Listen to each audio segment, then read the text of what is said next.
insiste em ler, exortar e ensinar até que eu vá. Não despreze o dom que há em ti, o qual te foi dado por profecia, com a imposição das mãos do presbitério. Medita essas coisas, ocupa-te nelas para que o teu aproveitamento seja manifesto a todos. Tem cuidado de ti mesmo e da doutrina, persevera nessas coisas, porque fazendo isto te salvarás tanto a ti como aos que te ouvem. Podem fechar as vossas Bíblias, medite nesse momento comigo nessa palavra, que qualquer distração possa ser tirada aí da sua mente, porque eu tenho uma palavra de Deus para você nessa noite. Queridos e queridas, como é bom nós falarmos das coisas do Senhor, testemunharmos as bondades, testemunharmos tudo aquilo que dia após dia Ele tem feito em nossas vidas. E saber que Deus, Ele trabalha nos detalhes, que Ele cuida de cada um de nós, nos mínimos detalhes, que Ele coloca os seus anjos para nos livrar de tantos problemas, de tantos acidentes. Hoje mesmo eu estava conversando com o pastor Reinério e o pastor Aloísio sobre os livramentos de Deus, né? Livramentos daqueles que nós vemos e daqueles que nós não vemos, mas o Senhor está sempre guardando a vida dos seus servos. E como é bom saber também que Ele nos ama de uma forma tão extraordinária, que um dia deu o seu próprio Filho, para que na cruz do Calvário nós tivéssemos os nossos pecados remidos, para que nós fôssemos reinseridos na grande história de Deus, e através de Cristo pudéssemos ser chamados de filhos de Deus e ter livre acesso ao Pai, ter livre acesso aos céus. Você tem essa liberdade de chamar Deus de Pai, de chamar Deus de amigo, de ter um relacionamento extraordinário com Ele. Você não precisa de uma liturgia para falar com Deus. Você não precisa pedir licença, bater no seu gabinete, como nós fazemos para aqueles que são advogados, aqueles que são da área do direito. Quando nós estamos com um problema e precisamos judicialmente resolver esse problema, nós então procuramos um juiz para nos dar uma decisão judicial. Mas nós não podemos chegar lá na porta do gabinete do juiz e dizer: senhor juiz, eu quero falar com você, eu estou com um problema para resolver. Nós precisamos de um advogado. E o advogado, embora tenha liberdade, mas ele não vai à presença do juiz simplesmente batendo na porta e dizendo para ele do problema e pedindo uma decisão. O advogado também precisa preparar aquilo que no mundo do direito nós chamamos de uma petição inicial. É um processo onde ele vai ali chamar o juiz de excelentíssimo senhor doutor juiz de direito e vai contar aquela causa, vai levar isso para uma secretaria judicial. Depois o juiz vai analisar e vai dar uma decisão se você tiver direito ou não. E onde é que eu quero chegar com isso? Eu não estou aqui querendo dar uma aula de direito para ninguém. Eu estou querendo dizer que para resolver um problema judicialmente aqui e para entrar na presença de um juiz, você precisa contratar um advogado e chamá-lo de excelentíssimo senhor doutor juiz de direito. Mas para entrar na presença do juiz dos juízes, você não precisa de formalidade. Você tem 24 horas por dia disponível para entrar no gabinete de Deus. Você não precisa chamá-lo de excelentíssimo Senhor Deus Todo-Poderoso. O maior título que Ele gosta de ser chamado é de meu Pai, meu Paizinho, é de Abba Pai. É por isso que eu venho aqui te dizer: você tem liberdade, querido, de buscar a esse Deus, de adorar a sua santidade, de adorar a Ele em espírito e em verdade, porque João capítulo 4 e versículo 23 vai nos dizer que a hora vem, e essa hora não é amanhã, essa hora não é depois de amanhã, essa hora é agora, em que os verdadeiros adoradores o adorarão em espírito e em verdade, e o Pai procura aqueles que assim o adorem. Se Ele está dizendo que Ele está em busca dos verdadeiros adoradores, é porque também existem falsos, existem aqueles que até vêm para a igreja, existem aqueles que até vestem uma roupa bonita, colocam um terno, uma gravata, um vestido comprido, mas as suas vestimentas espirituais estão podres. Esses não são verdadeiros adoradores, mas os verdadeiros adoradores, eles têm compromisso com a palavra. Os verdadeiros adoradores têm uma vida de santidade, e eu venho aqui nessa noite para falar para uma geração não de falsos, mas diante de mim eu tenho certeza que está uma geração de verdadeiros adoradores, de jovens que oraram por essa festividade, de jovens que durante esses dias disseram: Senhor, faz em nossas vidas algo novo, Senhor. Senhor, desce com a tua glória sobre nós. O segredo de um resultado espiritual, queridos, em uma festividade, não está simplesmente em trazer um bom pregador. O segredo está em uma igreja que ora, em uma juventude que busca, em um povo que tem compromisso. E se buscou, fica tranquilo, porque Deus vai fazer. Quem crê que Deus vai fazer? E eu acredito que esse povo buscou e Deus vai cumprir a sua soberana vontade nesse lugar. Queridos e queridas, eu sou um entusiasta dessa geração. Eu tenho 15 anos trabalhando, um pouco mais do que isso, quase 17 anos trabalhando com jovens. E eu vejo algumas pessoas por aí dizendo, eu não acredito mais nessa geração. Porque no meu tempo os jovens eram pentecostais. Porque no meu tempo era assim, era assado. Eu também vivi esse tempo, mas se eu for ficar vivendo só de saudosismo, eu não acredito nessa geração, eu não posso ser assim. Eu quero dizer nessa noite que eu acredito sim nessa geração. Eu acredito que Deus tem levantado um remanescente de jovens cheio do seu espírito para fazer a diferença lá na universidade, lá na escola, dentro da igreja, fora da igreja, jovens que são chamados por Deus para influenciar uma geração. E como Deus sempre investiu na juventude, eu quero falar mais diretamente hoje a juventude. E quando eu falo de juventude, alguém pensa que juventude é só um estado ou uma idade cronológica. Não, o jovem ali de 15 a 25 a 29 anos. Não, meu irmão, juventude também é um estado de espírito. Porque tem jovem com 20 anos que parece um velhinho de 100, não tem força para nada. É uma preguiça doida. E tem jovens assim como o pastor e tantos outros aqui, que às vezes tem seus 60, 70, mas tem a força de um menino, de um jovem. Cadê o jovem aqui? Deixa eu ver, tem algum jovem aqui no púlpito? Tem algum jovem aqui no púlpito? Glória a Deus, aleluia, aleluia. Então se você é um jovem, tenha vigor, vitalidade, meus irmãos. A palavra de Deus diz, jovens, eu vos escrevi porque vocês são fracos, amém?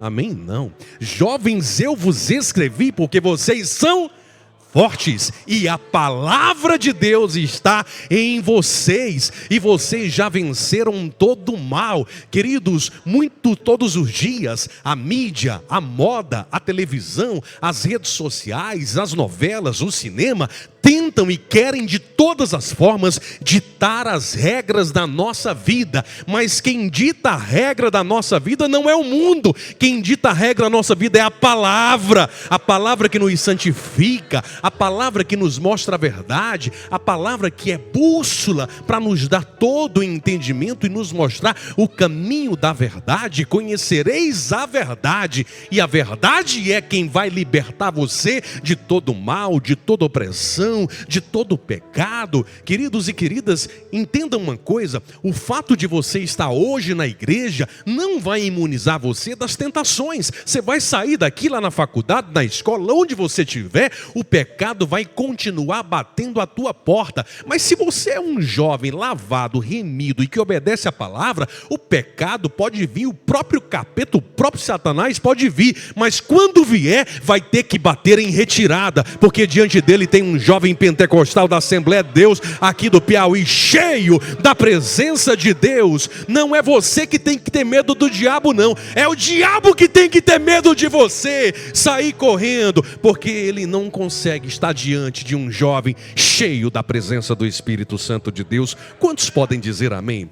Em toda a Bíblia, queridos, nós percebemos Deus sempre investindo na vida dos jovens. Eu poderia nessa noite falar sobre tantos jovens, sobre José, um jovem que ali aos 17 anos de idade foi vendido como escravo para o Egito. Alguém, os seus irmãos, pensaram que estavam destruindo a sua vida, mas na verdade eles estavam sendo instrumento de Deus para promover José para oportunidades tremendas, inclusive para salvar a vida dos seus irmãos, porque na nossa vida é assim, quando a gente anda na palavra, quando a gente anda na verdade, os nossos inimigos tramam contra a nossa vida dizendo acabou, e Jesus olha do céu dizendo acabou não, eu estou apenas começando coisas grandiosas que eu irei fazer na vida dos meus filhos. Eu poderia falar sobre Daniel e os seus 3 amigos que foram vendidos, que saíram ali como para Babilônia, né, de linhagem real, e que não se curvaram diante dos manjares. Eu poderia falar sobre um jovenzinho chamado Davi,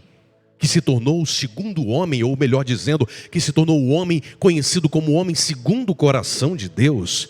tantos jovens que a Bíblia vai nos mostrar, jovens que tinham, a verdade em seus corações. Mas o texto que nós acabamos de ler faz referência a um personagem bíblico, a um jovem cheio do Espírito Santo de Deus, que foi usado de uma maneira extraordinária e foi um dos pastores da igreja primitiva. Alguém que, em um olhar humano, poderia ser dito como um improvável. Alguém que, em um olhar humano, não tinha capacidade, não tinha nenhum tipo de oportunidade para desenvolver coisas grandiosas para Deus. Mas através da vida desse jovem chamado Timóteo, nós vamos perceber como Deus usa os improváveis, como Deus usa aqueles que muitas vezes a sociedade olha e diz que não vai dar em nada. Mas quando nós nos dispomos a fazer aquilo que o Senhor nos chamou, Deus vai surpreender a nós mesmos, surpreender a nossa família, surpreender os nossos amigos, surpreender a sociedade de uma forma extraordinária, porque Ele faz como Ele quer, quando Ele quer e do jeito que Ele quer. Queridos e queridas, Timóteo é um personagem bíblico que tem uma vida extraordinária, de caráter ilibado e alguém para que a geração de hoje deve sim copiar o seu modelo de vida. Observe que as duas cartas pastorais de Paulo, tanto a Tito e a Timóteo, eram cartas para orientar esses jovens pastores a se posicionarem diante da igreja de Deus.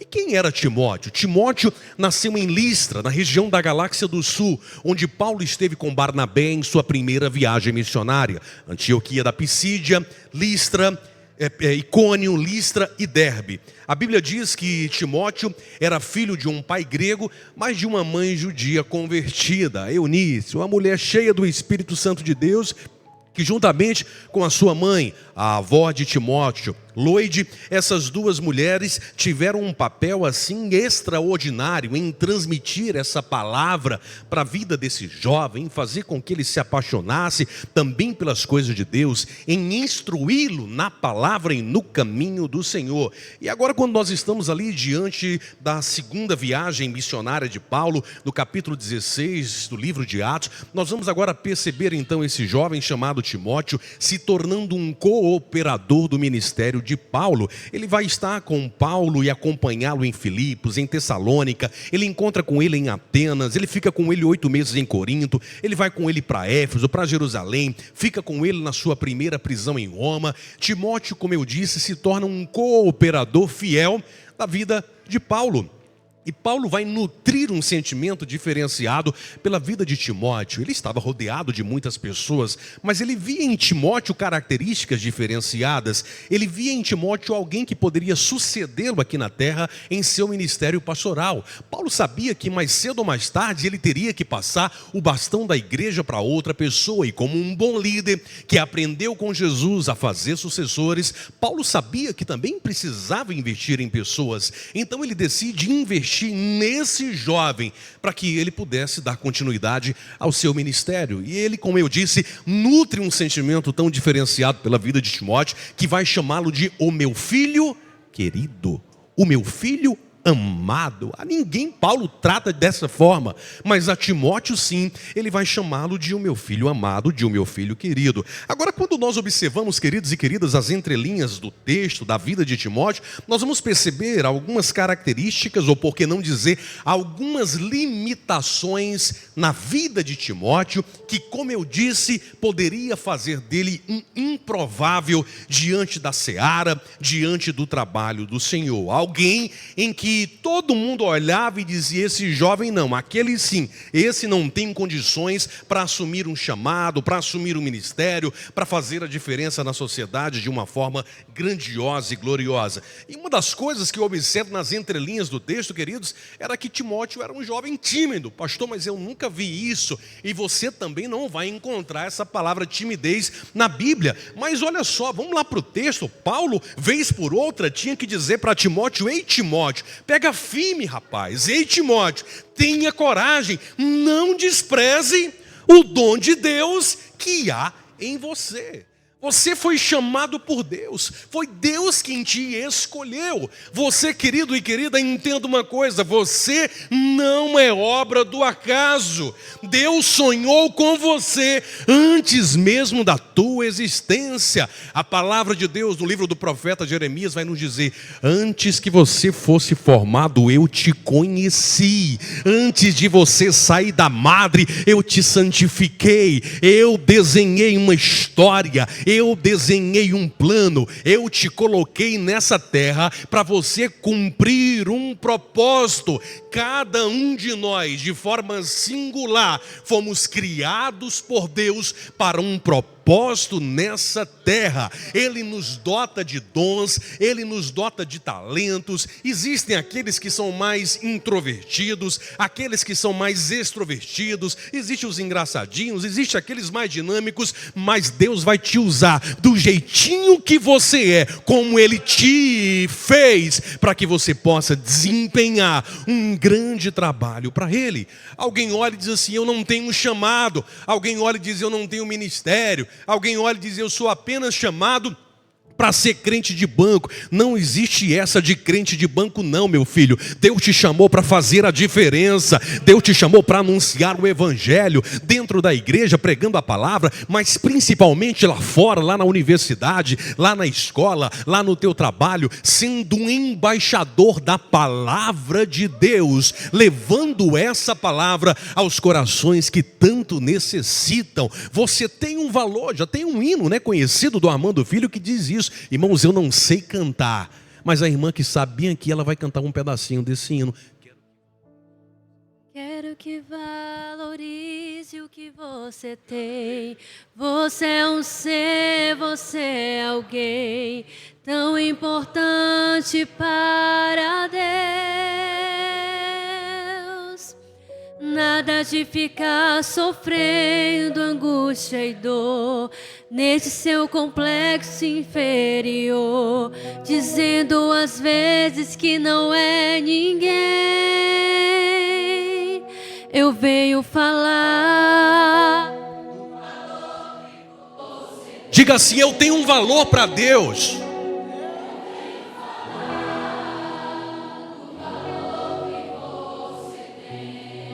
Abre a tua boca e adora o Senhor. Ele está em você, o Espírito Santo se move em você. Olha o que ele faz.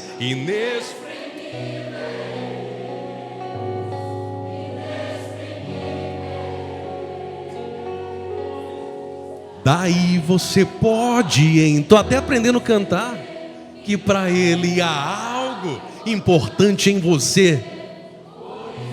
Olha que coisa linda, olha que hino lindo.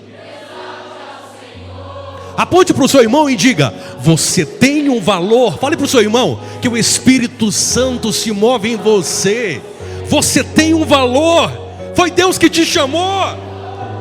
Aleluia. Infelizmente, queridos e queridas, nós vivemos um tempo em que eu vejo muitos jovens se inferiorizando, em jovens dizendo: não, eu não posso, não, eu não quero, não, eu não tenho condições. Você tem condições, não são pelas suas forças próprias, mas porque diante de você vai um que é maior do que você.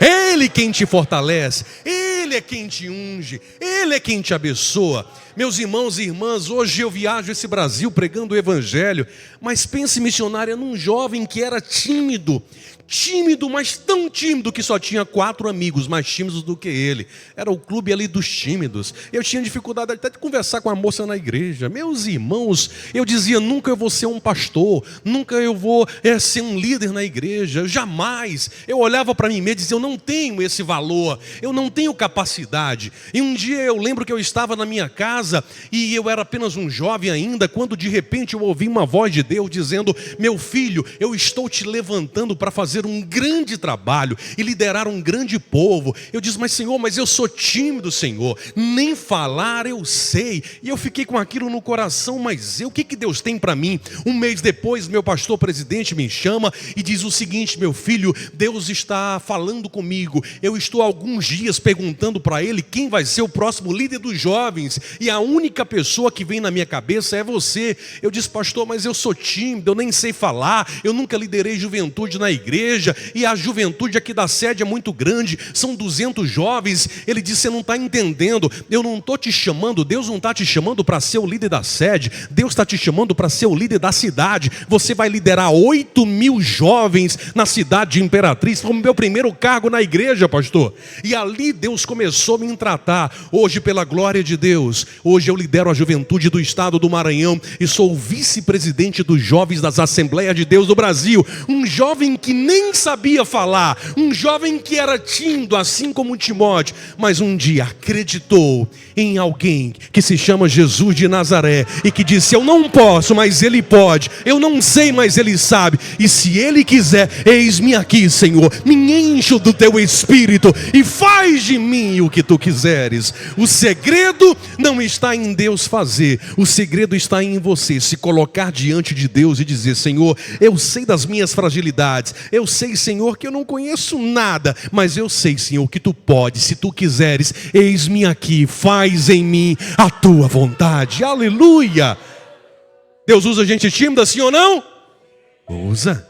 Timóteo era um jovem, para aquela época alguém olhava e dizia: Timóteo, não, Timóteo é apenas um jovem, ele não tem condição de assumir essa responsabilidade. Aí sabe o que Paulo, o pastor de Timóteo, vai dizer para ele? Ei, Timóteo, ninguém despreze a tua mocidade. Não é porque você é um jovem que você não pode fazer coisas grandiosas para Deus. Não é porque você é um jovem que você não pode ocupar posições hierárquicas grandes. Não é porque você é um jovem que você não pode realizar projetos extraordinários. A autoridade do ministério não está na idade. A autoridade do ministério está na palavra de Deus que está na tua vida. Aleluia!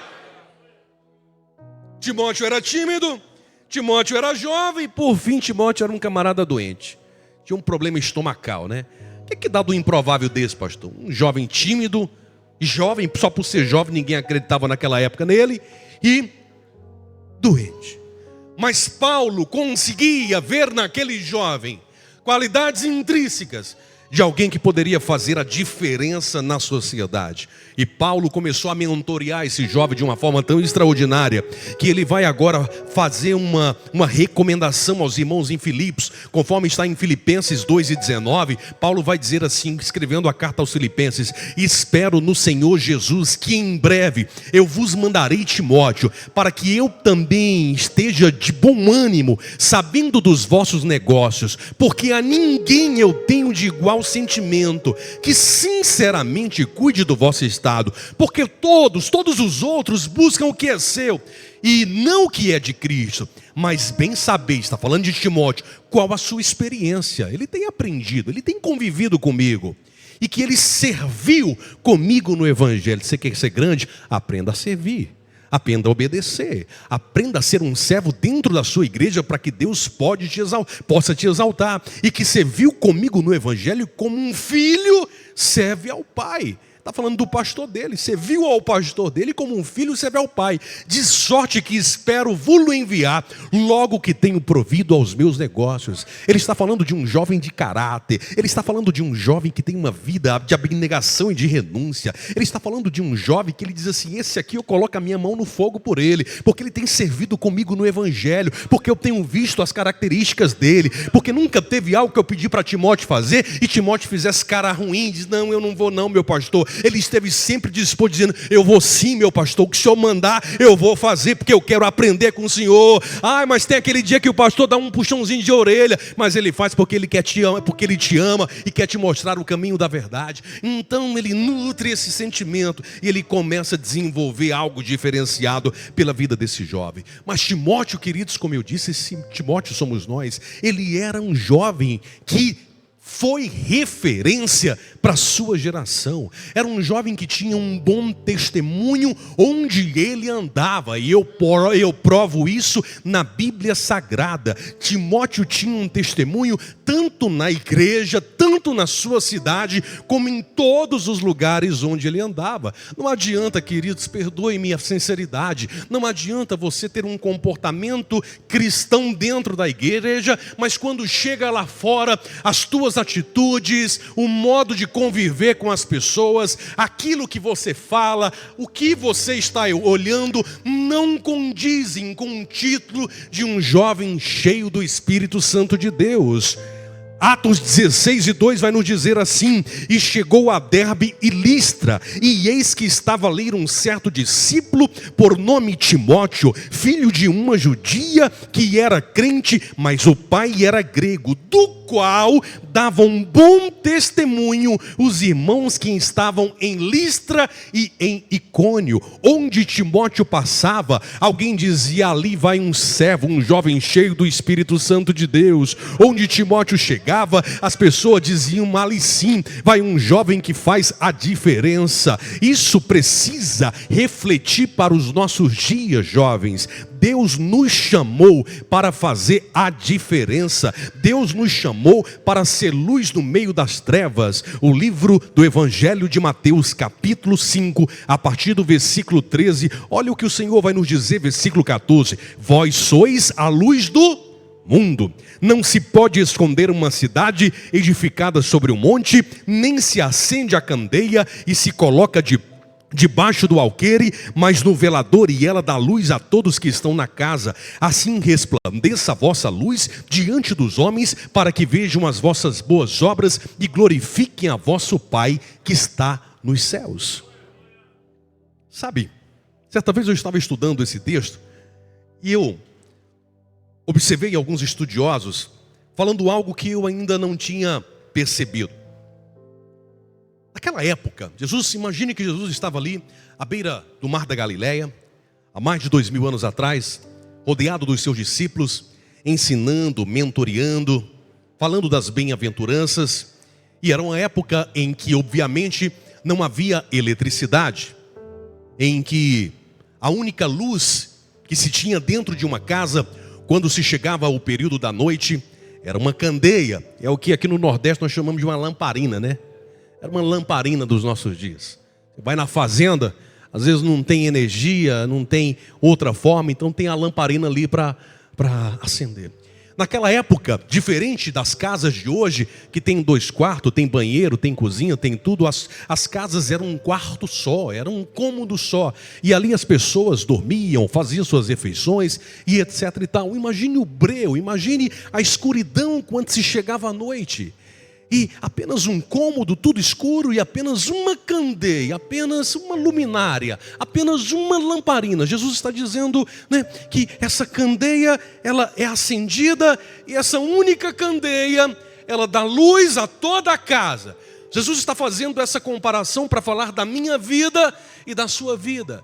Dizer que você, como um servo cheio do Espírito Santo de Deus, nesse mundo tenebroso que nós vivemos, na universidade, na casa, no trabalho, onde nós estivermos, nós precisamos ser essa luz que vai incendiar outros corações com a presença do Espírito Santo de Deus. Mas o texto anterior, ele vai nos dizer que não se pode esconder uma cidade edificada sobre um monte. E estudando um pouco mais essa palavra, eu observei alguns estudiosos dizendo que próximo à região da Galileia, alguns quilômetros dali, tem uma cidade chamada Isfat, e essa cidade fica no cume desse monte. E eles estavam dizendo que muito provavelmente Jesus, quando fez referência a essa palavra, ele estava falando sobre a cidade de Isfat, no cume desse monte. É uma cidade onde recebe muitos turistas. Imagine Jesus ali sentado com os seus discípulos, imagine a noite chegando e de repente lá em cima, lá no cume do monte, aquela cidade com os seus habitantes, sem eletricidade, mas as lamparinas das suas casas, as candeias das suas casas, casas começavam então a ser acendidas. E mesmo de longe, as pessoas então poderiam ver aquela cidade incendiada no sentido de estar ali com as suas luzes acesas. E não tinha como não perceber as luzes de Esfate. E Jesus está dizendo, olha lá para Esfate. Ninguém pode esconder a luz que está em Esfate. Ela está longe, mas mesmo de longe, nós estamos vendo a luz em Esfate. O que Jesus está dizendo, de perto ou de longe, a luz do Espírito Santo precisa glorificar a sua vida. De perto ou de longe, você precisa ser alguém que vai transferir a glória do Senhor para outras vidas. De perto ou de longe, você precisa ser luz para essa geração. Alguém precisa olhar para você aqui no trabalho, ou pelo menos ver você distante e dizer, meu Deus, o que aquele jovem tem? Porque onde ele chega, a presença muda, o ambiente muda. Onde ele chega, a prosperidade. Onde ele chega, ele irradia o ambiente com alegria. Alguns vão dizer, ele tem uma energia positiva, ele tem algo que nós não sabemos explicar, mas eu e você sabemos que essa energia, que eles pensam que é energia, na verdade é o brilho do Espírito Santo de Deus, que se revela sobre as nossas vidas. Aleluia, aleluia, aleluia. Nunca deixe, querido e querida, que esse brilho do Espírito Santo de Deus, ele se afaste de você. Davi um dia comete um pecado com Batseba.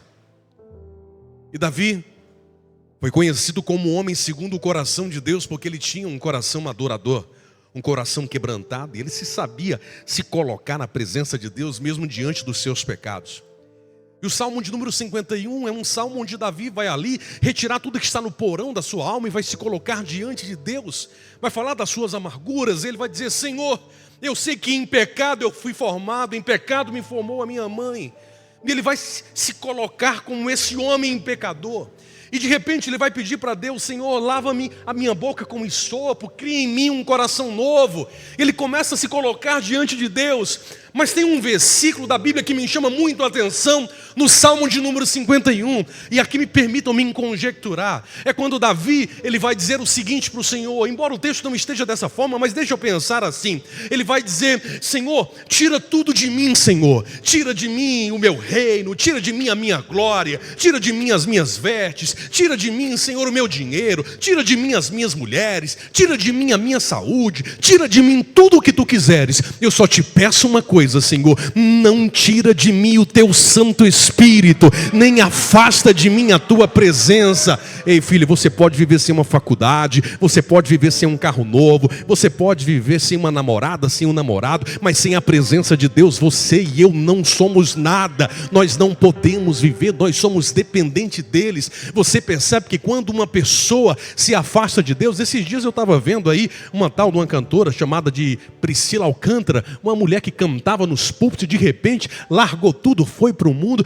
Você percebe naturalmente que o brilho do Espírito Santo de Deus saiu daquela jovem, porque ela decidiu seguir o mundo. Não tem nada nessa vida que valha mais do que a presença de Deus em nossas vidas. Não troque Jesus por nada, filho. Não troque Jesus por dinheiro, não troque Jesus por namoros. Não estou dizendo que você não pode namorar, eu estou dizendo não troque Jesus por isso, não troque Jesus por nada. Jesus precisa e deve ser o maior tesouro da tua vida. Não abandone, não largue o teu passaporte para o céu pelas coisas dessa terra.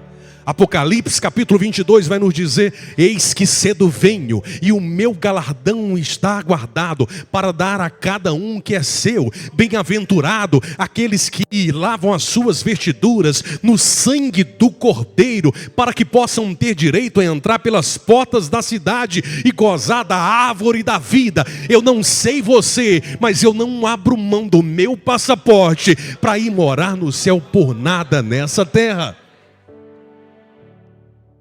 Timóteo então entende isso, e mesmo com as suas limitações e as suas debilidades, ele vai dizer para Deus, Senhor, eu sei que eu sou improvável, eu sei que a minha família olha para mim e acha que eu não tenho condições para fazer a tua obra.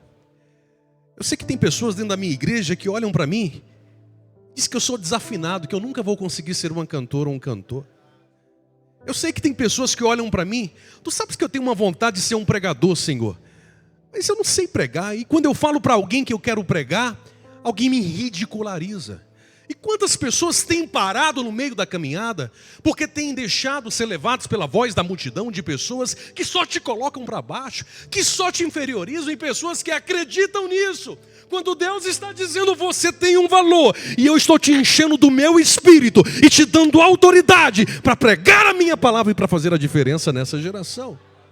Quem primeiro precisa acreditar em você é você, porque Deus já acreditou. Não é o teu pastor que precisa acreditar em você. Você tem que acreditar no poder que Deus te deu. Aleluia! E aí Paulo instruindo Timóteo. Paulo vai dizer: ó, você está preparado. Você serviu comigo no Evangelho. Você tem experiência. Daqui para frente você vai caminhar sozinho, filho. Eu vou partir qualquer hora. Qualquer hora dessa, minha senha no céu está sendo chamada. Eu vou partir, você vai ficar. E você tem um ministério ainda para desenvolver aqui. E eu vou te dar, filho, Paulo dizendo para Timóteo, eu vou te dar pelo menos 6 áreas da sua vida que você precisa ser um exemplo. E se você conseguir ser um exemplo, pelo menos nessas 6 áreas da sua vida, você vai longe, meu filho. Você vai ter um ministério profícuo. Você vai fazer um trabalho grandioso para Deus. E Paulo vai dizer o seguinte: seja um exemplo na palavra. Palavra. Alguém pode perguntar, pode achar que Paulo está dizendo para Timóteo: ei Timóteo, você tem que ser um pregador pentecostal. Fogo, pega! Era isso que Paulo estava dizendo. Era dessa palavra que Paulo estava dizendo. Paulo estava falando isso no sentido de conversações. Paulo estava dizendo: se você quer ser um jovem cheio do Espírito Santo, se você quer ser reconhecido pela beleza de Deus em sua vida, se você quer ter um ministério grande nessa terra, seja um exemplo, Timóteo, na palavra. Tenha cuidado com o que você fala. Tenha cuidado em não ofender outras pessoas. Tenha cuidado em não deixar sair palavras torpes da tua boca. Tenha cuidado em não desagradar a santidade do Senhor com as tuas palavras, que da tua boca saiam palavras que em todo tempo glorifiquem ao Deus do céu em toda a tua vida. Paulo vai dizer para ele: ei Timóteo, você quer ser um jovem cheio do Espírito? Você quer ser próspero? Você quer influenciar a sociedade? Tenha cuidado no trato. Ele está falando nas atitudes para com as outras pessoas. As nossas ações, queridos e queridas, revelam quem nós somos. Não adianta você dizer que você é um cristão se as suas atitudes não condizem, se o teu comportamento não condiz, não está de acordo com o que a palavra de Deus diz. Posso falar, pastor, tudo que Deus está mandando eu falar? Eu vou falar. A Bíblia diz, por exemplo, que existe um mandamento com promessa. E se você quer viver muito nessa terra, qual é o mandamento?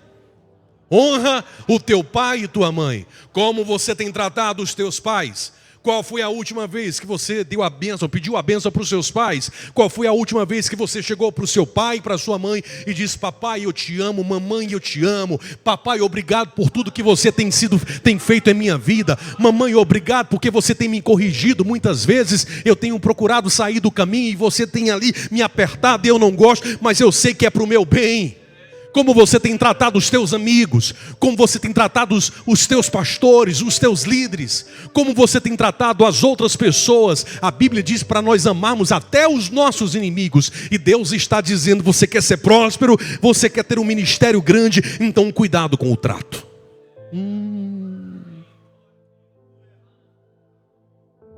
Paulo vai dizer para Timóteo: ei jovem, você quer ser grande, meu filho?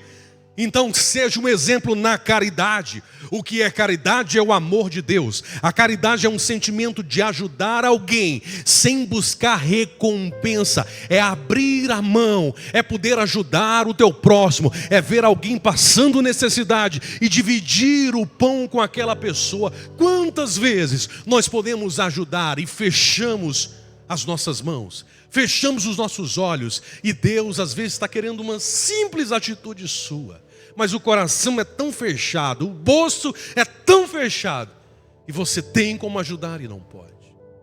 Caridade, amor de Deus, Paulo está dizendo para Timóteo: Timóteo, você quer ter um ministério extraordinário na terra, você quer fazer a diferença, meu filho, então seja um exemplo na fé. Queridos e queridas, a Bíblia nos diz: ora, a fé é o firme fundamento das coisas que se esperam e a prova das coisas que não se podem ver. A Bíblia diz que sem fé é impossível o quê? Agradar a Deus. E a fé, queridos e queridas, é como um músculo que, se não for exercitada, ela se torna atrofiada. A Bíblia diz que a fé do tamanho de um grão de mostarda, Deus está usando essa palavra para fazer uma comparação, dizer, uma fé de um tamanho de um grão de mostarda é capaz de transpor os montes. Foi como um dia um homem disse: Senhor, basta uma palavra e o meu criado vai sarar. A fé daquele homem, ele disse: eu sei, Senhor, que tu tens o poder para sarar o meu criado. Tu não precisa nem ir lá, nem estender as tuas mãos. Basta uma palavra tua e o meu criado vai sarar.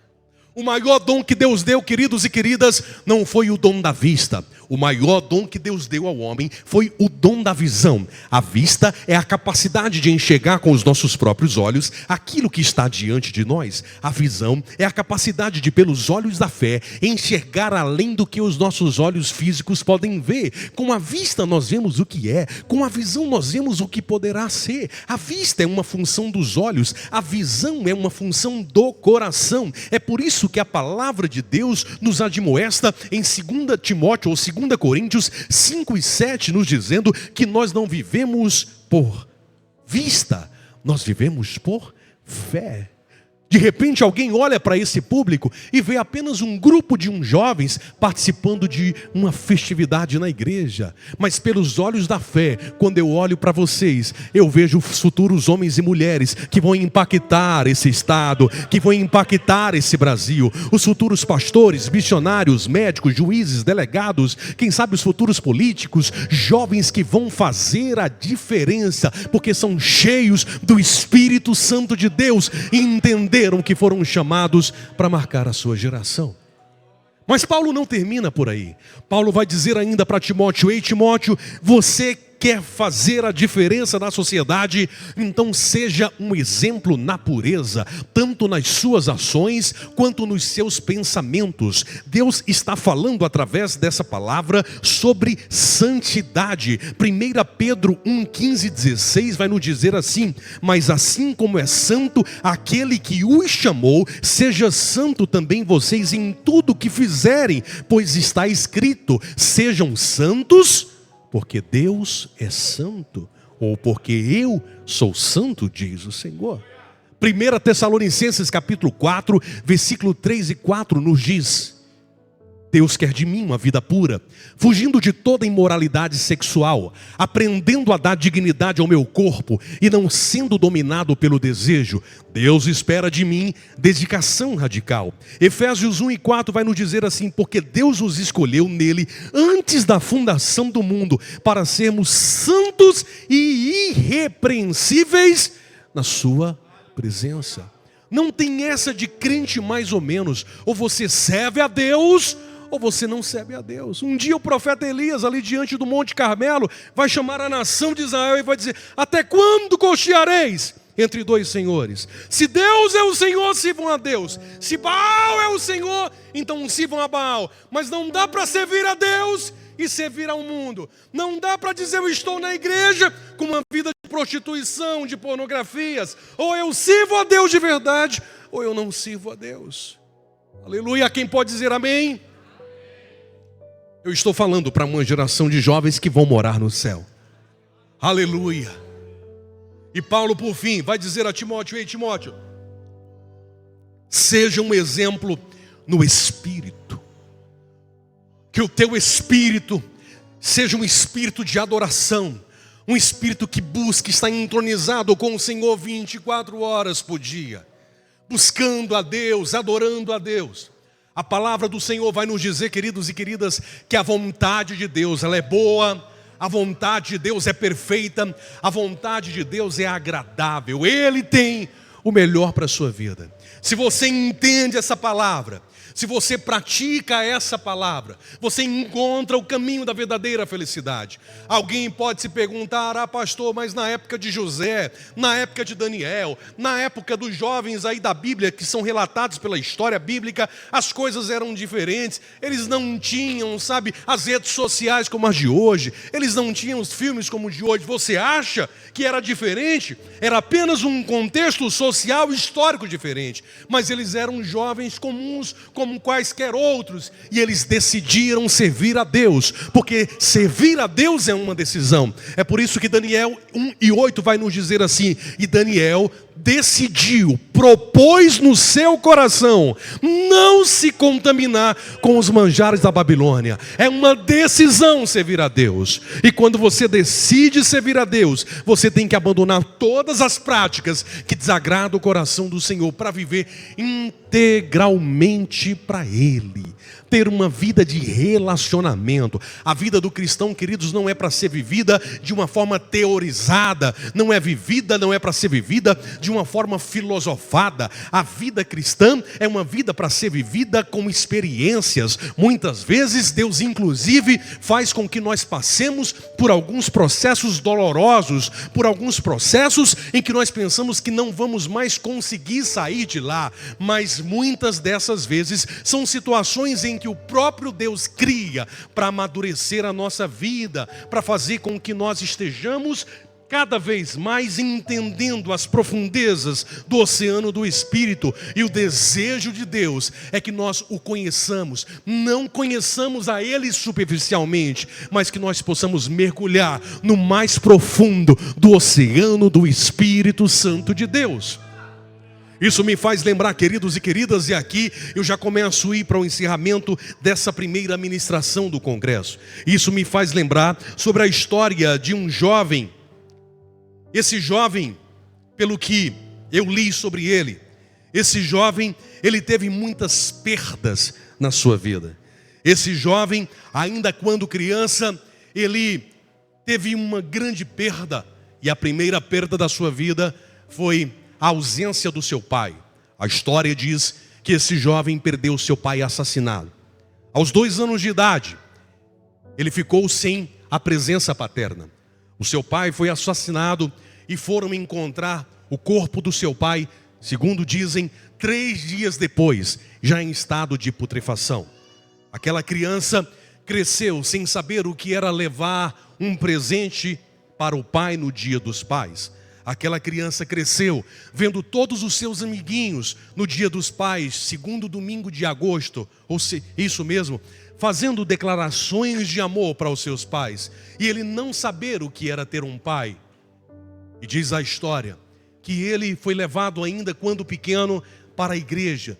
E ali na igreja, um dia, na escola bíblica dominical, aquele garotinho descobriu que havia um Deus que era pai dos órfãos e das viúvas. Então ele disse: já que eu não tenho um pai aqui na terra, mas eu tenho um pai no céu. E ele transferiu todo esse amor de filho para esse pai, esse Deus que cuida dos seus filhos. Na sua infância, diz a história, que esse garotinho começou a ter revelações extraordinárias do céu. Um dia Deus mostrou a ele em sonhos o arrebatamento da igreja. Tantos sonhos, tantas visões do céu. Deus começou a se revelar a vida daquele garoto. A história conta que aos 11 anos de idade, um dia aquele garoto teve um desejo. O desejo dele era ser batizado com o Espírito Santo. E ele ia em muitas festividades e ele não era batizado. Mas um dia dentro da sua casa, enquanto umas irmãs do ciclo de oração foram orar na sua casa, ele disse: orem por mim, porque eu quero que Jesus me batize com o Espírito Santo. E naquele dia, Jesus encontrou ele às 2:30 da manhã e dentro do seu quarto batizou aquele garoto com o Espírito Santo de Deus. O garoto cresceu com 13 anos. Aquele garoto não saía das vigílias. Ele tinha tanto amor pelas coisas de Deus que ele um dia, segundo a história, chegou a dizer: Senhor, eu não quero me contaminar com esse mundo. Se for para eu me contaminar com esse mundo, ele já dizia: me prepara e me leva, porque o meu desejo é te adorar, o meu desejo é te servir. Os anos se passaram A história diz que ele, seus irmãos, seus pais foram agora para o campo missionário. Passaram alguns tempos lá. Quando eles voltaram então para a sua cidade, um dia sua mamãe foi acometida por uma enfermidade, um câncer na cabeça. O garoto só tinha 15 anos quando viu ano após ano a sua mãe definhando, ao ponto de quando ele tinha 17 anos de idade, ter de fazer uma trágica oração, ter de pedir a Deus para que levasse a coisa mais preciosa da sua vida, porque ele não aguentava mais ver tanto sofrimento. No outro dia, diz a história, que então chega a notícia para ele e diz: sua mãe acabou de morrer. O garoto chega em casa, a sua mãe estava com seu corpo estirado na cama. Ele procura o carinho de um pai, não tem um pai lá para lhe abraçar. Ele procura um carinho de uma mãe para afagar as suas lágrimas, não tem uma mãe para enxugar as suas lágrimas, não tem uma mãe para consolar. Com 17 anos de idade, aquele garoto, agora um improvável, órfão de pai e mãe, ele vai ter que assumir a responsabilidade de criar os seus 3 irmãos menores. A sociedade olha para ele e diz: meu Deus, coitado desse garoto, porque por muito menos jovens já se entregaram às drogas, jovens já se entregaram à prostituição, jovens até mesmo tiraram as suas vidas. O que vai ser desse menino? O que vai ser desse garoto? Pobre, sem dinheiro, sem pai, sem mãe, com irmãos menores agora para criar. Aquele garoto então entra quase em um processo depressivo. Ele confiava em Deus, mas era só um adolescente como muitos de vocês. Mas um dia, às 3 horas da manhã, conta-nos que Deus então se revela a ele dentro do seu quarto. E Deus agora em sonho vai dizer àquele jovem: meu filho, por que você entristece tanto o teu coração? Se sou eu o Deus que cuido da tua vida, se sou eu o Deus que te escolhi, se sou eu o Deus que te capacitei, se sou eu o Deus que vou fazer coisas tremendas na tua história, porque nas minhas mãos está toda a história da tua vida. O garoto então pergunta para Deus: e o que eu preciso fazer? Deus disse: sonhe, mas não sonhe pequeno, pode sonhar grande, porque eu sou o Deus que realiza os sonhos. O homem sonha, Deus realiza. Mas Deus disse ainda a ele: vive em santidade. O pecado vai bater na tua porta, o diabo vai tentar tirar você da igreja, e todas as vezes que isso acontecer, lembra-te que eu tenho promessa na tua vida. Lembra-te, esforça-te e tem bom ânimo, porque eu farei coisas extraordinárias. Eu vou surpreender os teus amigos, eu vou surpreender a tua família, eu vou te dar autoridade. E Deus então fala com ele. O garoto então acorda daquela revelação, ele pega uma folha de papel, ele começa a escrever todos os seus sonhos, e com as suas lágrimas rolando do seu rosto, então ele molha aquela carta que ele faz para Deus. Ele então abraça aquela palavra, começa a lutar pelos seus sonhos, começa a lutar pela sua família, lutar pelos seus ideais. Ele é simplesmente um improvável, mas diante de Deus estava ali um futuro homem cheio do Espírito que fazia a diferença. Os anos se passam, eu não tenho como contar, relatar toda a história daquele garoto, mas dos 4 irmãos, dizem que 2 hoje são 2 médicos bem-sucedidos. A garota também é uma garota bem-sucedida. Os 3 irmãos formados, os 3 irmãos ganhando bem. E o garoto, 20 anos depois, sabe o que Deus fez dele? Deus fez dele um advogado, Deus fez dele um pastor, Deus fez dele o vice-presidente da juventude das Assembleias de Deus do Brasil. Deus fez dele o primeiro cineasta das Assembleias de Deus do Brasil, que com 3 filmes já ganhou mais de 200 mil pessoas para Jesus. Aquele jovem que nem sabia falar direito, aquele jovem que, como Timóteo dizia: eu nunca vou ser um pregador, eu nunca vou conseguir nem mesmo chegar perto dos homens de Deus. Aquele jovem só não sabia que ele viajaria o Brasil inteiro pregando a palavra com os homens que um dia ele admirou. Aquele jovem nem nos seus melhores sonhos um dia imaginaria que no dia 17 de novembro de 2023 estaria ministrando nesse evento e dizendo que Jesus é bom. Aquele jovem sou eu, aquele jovem sou eu, e eu sou o próprio milagre das mãos de Deus. Um dia alguém olhou para mim e disse: não vai dar certo, é um projeto falido. E Jesus olhou do céu e disse: ele não é um projeto falido, ele é alguém que eu escolhi ainda na eternidade para fazer a diferença nessa geração. Você pode ficar de pé? Alabacantaramachuri andalai. Oribicantanamalabacantaralavachuri andai. Eu venho hoje aqui na noite de hoje usar essa história para dizer a você: Deus conta com você nesses dias, filho. Eu venho aqui nessa noite para dizer, Ele está te chamando para fazer a diferença. Coloca aqui o pedestal para a cantora. Coloca o pedestal para a cantora. Eu vou fazer uma oração e eu quero que você coloque a sua mão no seu coração e repita uma oração comigo. Você tem liberdade de adorar, de estar nesse momento entronizado com o Santo dos Santos. Coloca a mão no coração e diga para Jesus: Jesus, obrigado por esse encontro hoje. Eu ouvi a tua voz. Perdoa os meus pecados. Todas as vezes que eu disse não para ti. Todas as vezes que eu não acreditei nesse talento e nesse valor que tu colocaste no meu coração. Me perdoa, Jesus.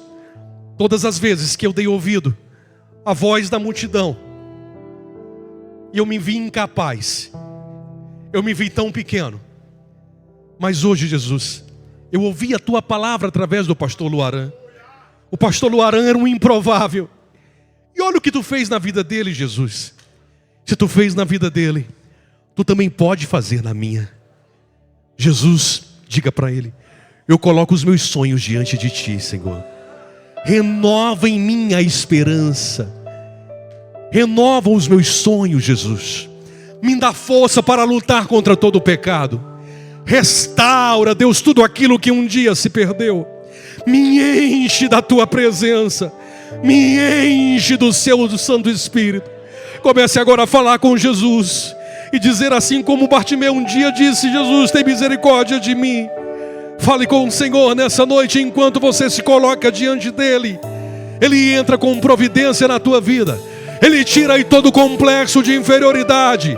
Ele te enche do Santo Espírito dele. Uribicantalamachai. Eu ministro o extraordinário de Deus sobre a tua vida. Eu ministro o renovo de sonhos sobre a tua história. Eu ministro a presença de Deus. Eu ministro o batismo com o Espírito Santo. Que o ambiente do céu tome essa casa agora. Abra a tua boca e glorifique ao Senhor nessa noite. Sejam cheios do Espírito da glória de Deus. Sejam cheios da glória de Deus. Sejam cheios da glória de Deus. Nós decretamos a falência de todo o mal. Nós decretamos a falência do complexo de inferioridade. Nós decretamos a falência de todo o medo. Nós decretamos a falência de toda a depressão. Nós decretamos a falência de todo o espírito de morte. Nós decretamos a falência de todo o espírito de prostituição. Nós decretamos a falência de todo o espírito de pornografia. Nós decretamos a falência do mal. Que haja a presença de Deus essa noite. Eu creio em ti. Haja o que houver, venha o que vier, irás prover de Sejam novo. cheios da glória de Deus. Eu creio. Sejam cheios da presença do Senhor. Eu não vivo do que vejo, mas vivo do que tenho. Irás prover de novo. Eu creio em ti. Abra sua boca e glorifica nessa noite. Atrai a presença de Deus essa noite. Chame a presença de Deus para a sua vida. Harabacuri tandalamachori andalai. Tua presença me atraiu. Tentei me esconder. Só quem quer mais de Deus, sai correndo e vem aqui para frente, porque eu quero orar por você.